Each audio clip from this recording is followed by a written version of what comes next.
and putting all the stickers in it, it seems that आपने तार कर दिया उसको. You have read every single sentence in the word. इसको absorb भी किया, digest भी कर लिया. You live with that. So how to start? मैं पूछना चाहती हूँ आपने मुझे क्यों बुलाया? मैं तो बड़ी लाइट वेट हूँ. मुझे हैरानी है कि आपको अपने वेट का पता नहीं है. Because sometimes people used to call her crane baby. Those were the days. So you should know the weight. Anyway, everybody knows that not only you were the first IPS woman officer, but an officer, the top cop who has been driven and guided by deepest moral values and principles. And I think that these principles are rooted in compassion, not this kind, lucid, abstract compassion which Honorable Chief Justice has just mentioned, but the real compassion, which is action, which is solution, which is courage, which is innovation. That's why we thought that you're the best person to speak on that book. And you told that within a night or so, within a day and night, you read all the book.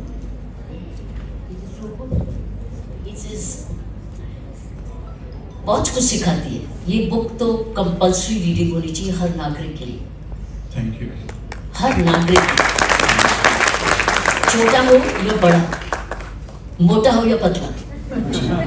ना तो मैं मोटा हूँ ना आप मोटी हो, तो हम दोनों के लिए लगो ये.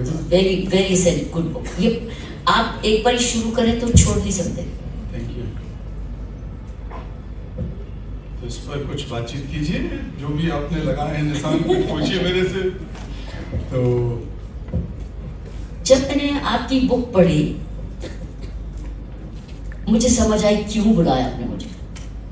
क्योंकि से लगता है कि ये पुलिसिंग लिखी है, इसमें लिखी है द पावर ऑफ कंपैशन. अगर मुझे लिखना होता तो मैं लिखती थी power of compassion in criminal justice system. और इंटरेस्टिंगली आपका कंपैशन और मेरा कंपैशन में मैंने एक रेजोनेशन देखी इस बुक में. बड़ी इंटरेस्टिंग. जैसे आपने देखा जब वो शू बच्चा जो कॉबलर का बच्चा स्कूल में नहीं जा रहा था तो वो कहता तो हमारा तो काम ही है.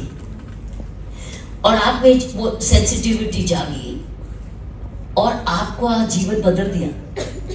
क्योंकि आप तब तक स्टूडेंट थे, है ना. मैं भी स्टूडेंट थी और मुझे एक याद आई बात. जब मैं भी कोई 10-12 साल की थी तो मेरे पिताजी के पास हमारी दूध वाली आई जो दूध बेचती थी हमें, और आके रोने लगी और कहने लगी मुझे बचाओ, मेरे पति को पुलिस ने जेल कर दिया है और उसमें अफीम डाल दी है और अफीम के बहाने मुझे वो ले लिया है, मुझे बचाओ, वो जेल में है. और मैं सुन रही हूँ तो मैंने रियलाइज किया किसने इनजस्टिस की इनसे. तो सुना वर्ड पुलिस. दोनों में बहुत उसी उम्र में ये जब एक चीज सेंसिटाइज कर दे तो आपका जीवन बदलता है. तो मेरे दिमाग में भी पता चल गया अरे पुलिस 2 चीजें करती है, जस्टिस भी करती है और इनजस्टिस भी करती है. मुझे उस जगह जाना है जहाँ जस्टिस हो.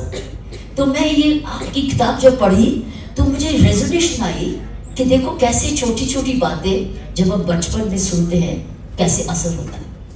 अब मुझे समझ आई आपने मुझे क्यों बुलाया. लेकिन इस आपकी किताब में बहुत कुछ अच्छा है जो मैं, अगर आप सुनना चाहते हैं. इस किताब में मैसेजेस भी हैं और वो भी हैं, कोट्स भी हैं. मैं कोट्स लास्ट में लाऊंगी कि बड़े अच्छे कोट्स हैं. इनकी इंट्रोडक्शन बड़ी जबरदस्त है इस किताब में. How he's defined compassion, and he's defined compassion beautifully. जो कि मैंने अपने सोशल मीडिया मैसेज में भी जैसे मैंने पढ़ा, I was compelled to write that. I was inspired to share that. उन्होंने लिखा है, compassion is action. Compassion is responsibility. Compassion is courage. Compassion is power. The universal spark of compassion enables us to look into the eyes of suffering and say, I will solve this. It is the oxygen that we need for personal and social transformation. जबरदस्त definition, unparalleled. उसके बाद जब मैंने जैसे जैसे book पढ़ी तो एक बड़ी जबरदस्त एक और चीज आई जो आप टेक अवे कर सकते हैं यहाँ से, जो कि मैंने भी टेक अवे की और भूलूंगी नहीं। और इन्होंने एक कहीं के जंगल में खूब आग लगी हुई थी, तो वो शेर भी भाग गया आग से, लेकिन एक हमिंग बर्ड उस तरफ जंगल में जा रही थी। वो जंगल से वो जो लायन थे वो तो शेर तो भाग रहा था, और एक हमिंग बर्ड जहाँ आग लगी है उस तरफ जा रही थी। तो शेर ने कहा, अरे तू क्यों उधर जा रही, तुम्हें पता नहीं आग लगी हुई है? बोली इसीलिए तो जा रही हूँ, इसीलिए तो जा रही हूँ मैं आग बुझाने। तो बोले इतनी तो तू क्या कर लेगी? बोले मैं एक बूंद तो डालूंगी, एक आग, एक उधर कुछ तो होगा। So the hummingbird, इन्होंने लिखा है कि उनके the hummingbird did not die. इनके the word is very beautiful, hummingbird।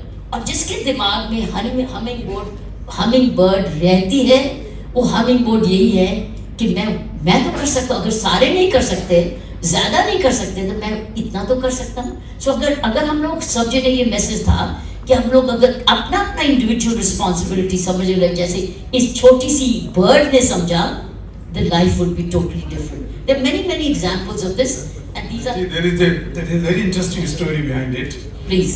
So, when I was called to deliver my Nobel acceptance speech on the dais in Oslo 11 years ago, I'm not used to read the written speech. So I prepared it because they said that you have to write it properly and you have to send it, because a lot of researches are done later on in the speeches of the laureates. Those acceptance addresses are kept preserved and they have their own value and so on. So I wrote points in this speech, but unfortunately I lost some of my papers in between. मेरे कुछ कागज खो गए, and I was standing on dais and started speaking. I started with Sanskrit and then Hindi and then shifted to English. तो फिर अचानक मैं देखा कि वो जो notes थे मेरे, I lost few pages. So what should I say? I smiled. I said, now I'm even happier because I lost my written papers. So suddenly this story came to my mind, and everybody was listening to the story, and I said that I'm not talking about someone else. I'm that hummingbird. 50 years ago, when nobody was fighting against child slavery and child labor, I took it as a challenge, and with one or two drops of water in my beak, I decided that okay, I am going to extinguish this fire. गुलामी को हम खत्म करके रहेंगे। जब मैं यहाँ बोला तो वो एक लेजेंड हो गया, पेपर खोना भी एक लेजेंड हो गया। इससे पहले कभी किसी लॉरिएट के मामले में नहीं हुआ उनकी हिस्ट्री में कि कोई अपना स्पीच के पेपर खो गया। लेकिन मैंने सोचा कि चलो ये भी एक इंडियन ही कर सकता है जिसको कोई साहब हो और चाहे इब्राहिम हो, what was their drive, what was their fire, what was that ignite? तो मुझे लगा कि इन सब का जो ignition था, first they felt the suffering of others, the pain of others as their own so deeply, and then they did not sit quiet, they did not cry and सोचा कि यार हमारे बस का नहीं है, दुनिया इतनी पाप में भरी हुई है, हम क्या करेंगे। लेकिन that was the first recorded or documented incident of children, of course man and women were freed, जिनको सिविलियन एफर्ट्स के जरिए आज़ाद कराया गया था। इसकी कोई डॉक्यूमेंटेड स्टोरी नहीं है। ये बात है 1980 की, 81 की। एक दिन एक आदमी हमारे दरवाजे को खटखटाया उसने, क्योंकि उस समय मैं एक मैगजीन निकालता था, संघर्ष जारी रहेगा, क्योंकि मुझे लगा कि awareness consciousness raising is the first step for transformation. तो उस वजह से हमने एक पत्रिका शुरू की दिल्ली आके। मैं लिखता था पहले भी अपने इंजीनियरिंग डेज में भी न्यूज़पेपर्स में और सब जगह। तो एक मैगजीन शुरू कर दी, that was totally dedicated for such people. तो उस आदमी ने आके दरवाजा खटखटाया बाहर से। बूढ़ा सा आदमी था और तहमद उसने बांध रखा था। और जब मैं खोल के देखा मैंने उसे, तो उसने तहमद में से अपनी पत्रिका की कॉपी निकाली, हमारी संघर्ष जारी रहेगा कि स्ट्रगल शैल कंटिन्यू। तो पूछा उसने कि बाबूजी आप का ही दफ्तर है ये? हमने कहा हाँ। और वो एकदम गिर गया, बेहोश हो गया, चक्कर आ गया उसको। मैं घबरा गया, पानी लाया, पिलाया, सब कुछ तैयार किया।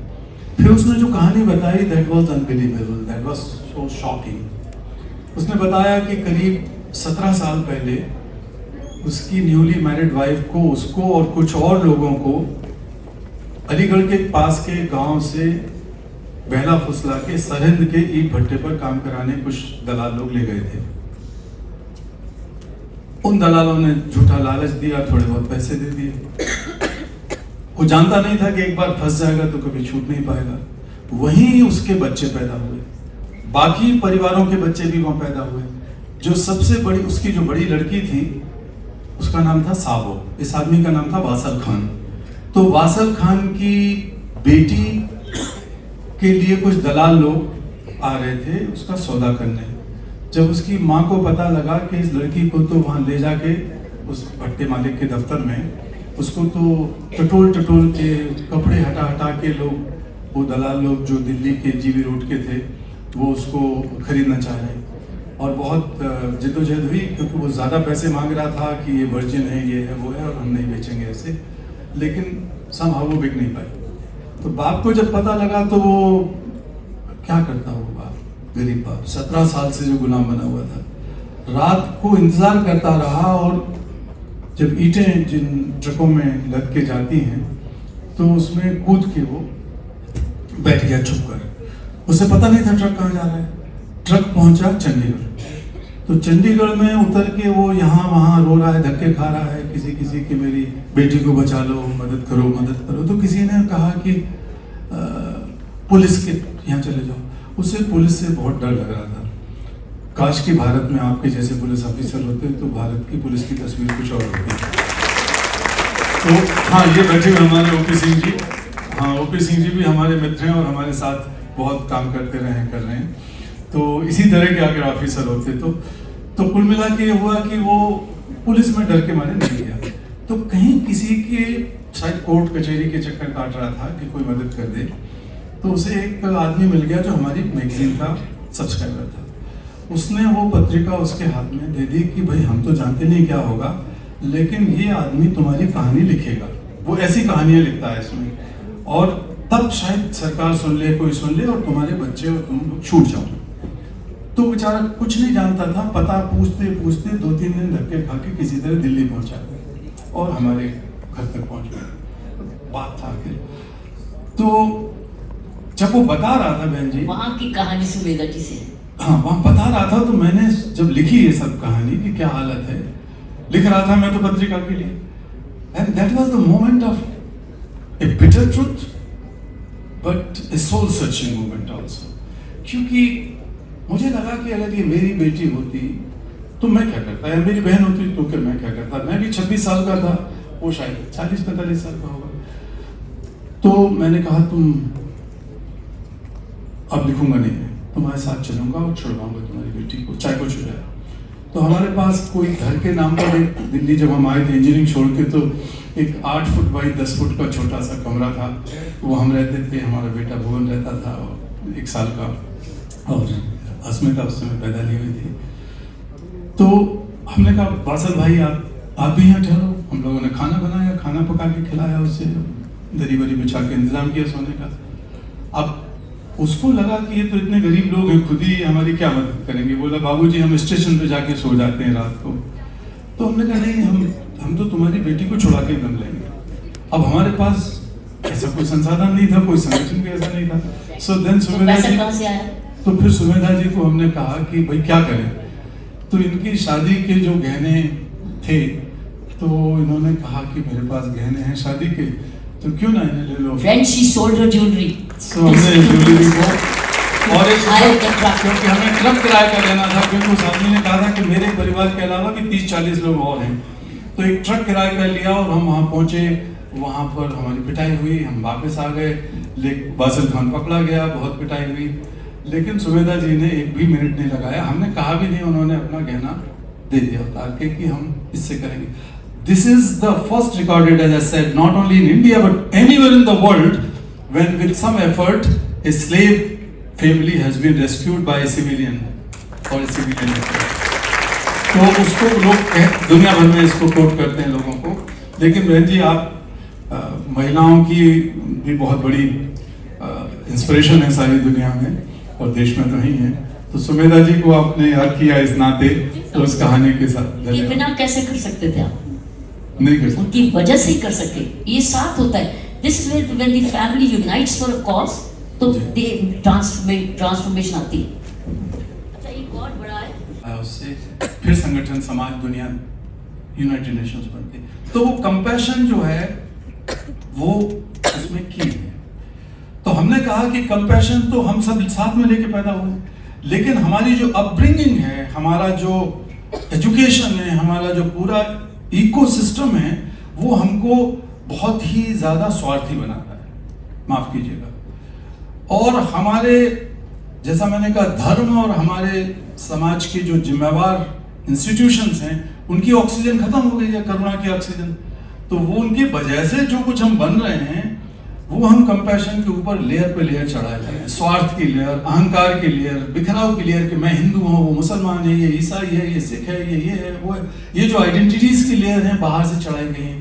भीतर से तो हम लेके पैदा नहीं हुए, भीतर से तो हम कंपैशन को लेके पैदा हुए। तो वो हमने काट दिया कंपैशन की जड़ें। तो इसलिए हमने कहा कि अब इसका क्या किया जाए।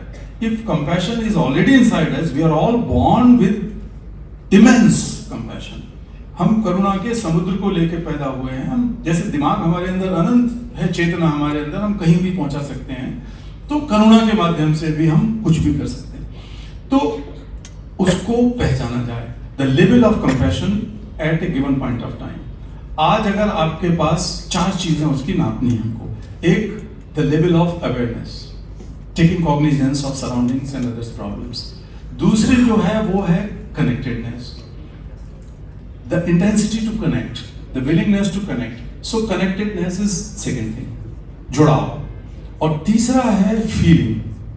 वो feeling should be deep, intense and honest feeling where you start feeling that others' suffering is your suffering. You feel like that but you don't indulge into it. You are not overwhelmed, जो कि empathy के case में होता है कि आप overwhelmed हो गए, रोने लगे, अब हमारे बस का नहीं है। हम कितने लोगों को के साथ संवेदना रखेंगे, संभव नहीं है। लेकिन करुणा में ऐसा नहीं होगा। सो आप नाप सकते हो उस लेवल को। हमने बहुत साइकोलॉजिस्ट से बात की, भारत में नहीं दुनिया भर में। हमने दुनिया भर में न्यूरोसाइंटिस्ट से बात करी, मैं करता रहता हूँ, अस्मिता भी करती रहती है। और फिर इन सब चीज़ों को इतना ज़्यादा हमने बातचीत को आगे बढ़ाया कि ये सब चीज़ें नापने वाली हैं। 3 चीज़ें तो ये, awareness, second one is connectedness, third is feeling, and the fourth is action. So feeling is translated into action because that deep feeling gives birth to this force कि अब रह नहीं सकते हम यार, इसके साथ ये हो रहा है। माँ, कोई भी गरीब से गरीब माँ हो, मैंने लिखा है, अमीर से अमीर हो, गरीब से गरीब हो, किसी धर्म की, किसी जाति की, किसी दुनिया की, किसी देश की हो। अगर गरीब माँ का बच्चा, एक टॉडलर बॉय या गर्ल, कहीं से चोट लगा दे, गिर के खून निकल रहा हो, तो माँ कुछ भी करेगी, अपनी साड़ी का कोई भी एक कपड़ा भी पहने होगी शरीर पे तो उसको फाड़ के सबसे पहले उसकी पट्टी बांधेंगे और फिर उसको डांट भी सकती थी, तो कहाँ गई थी, कहाँ गया था। लेकिन उस माँ के अंदर ये कोई अपेक्षा नहीं है, there is no expectation that this child is going to say mama thank you, वो नहीं है उसके अंदर। या कुछ बदले में कुछ देगी, वो क्या देगा बच्चा? ना एक किसी प्रकार का अहंकार है, ईगो है कि जगह जगह कहते फिरे कि अरे हमने तो अपने बचपन में जब ये बच्चा छोटा था तो एक बार चोट लगी तो पट्टी बांधी थी, साड़ी बांध फाड़ के, ऐसा कुछ नहीं।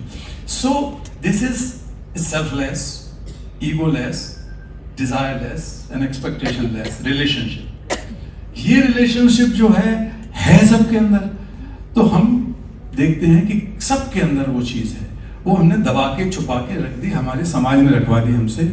तो इसको नापा जाए आज की डेट में, इन सब चीजों को। So the force behind it, इसको नापा जाए, जिसमें ड्राइव है, जिसमें इनोवेशन है, जिसमें करेज है, सब चीजें। तो इन सबको चारों को थोड़ा थोड़ा हमने तोड़ा साइकोलॉजी की भाषा में, और फिर हम उस पर एक फ्रेमवर्क बनाया।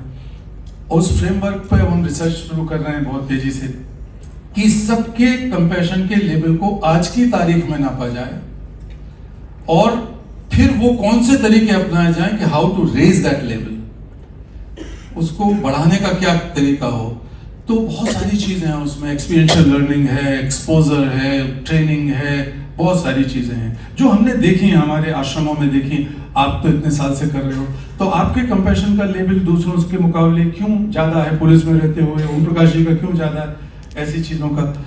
अभी हमारे जस्टिस सीकरी साहब बैठे थे, कंपैशनेट जज फॉरएवर, ये हमारे सामने बैठे हुए हैं कुरैशी साहब। तो क्या चीज चला रही थी इनको, इन सब झंझटों के बावजूद? कुछ लोगों में क्यों ज्यादा है, किसी में क्यों कम है? ये खुदा ने तो हमको ऐसे नहीं बना के भेजा, लेकिन हमने ही कर लिया अपना काम। तो हम इसको ठीक करके बढ़ाएंगे कंपैशन के लेवल को, और नापते रहेंगे समय समय पर। So you can measure your compassion quotient.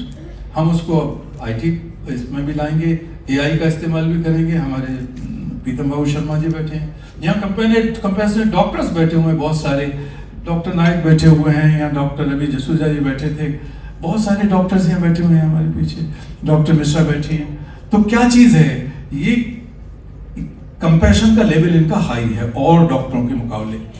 तो हम हर एक का लेवल नाप के बढ़ाने का सपना देखते हैं।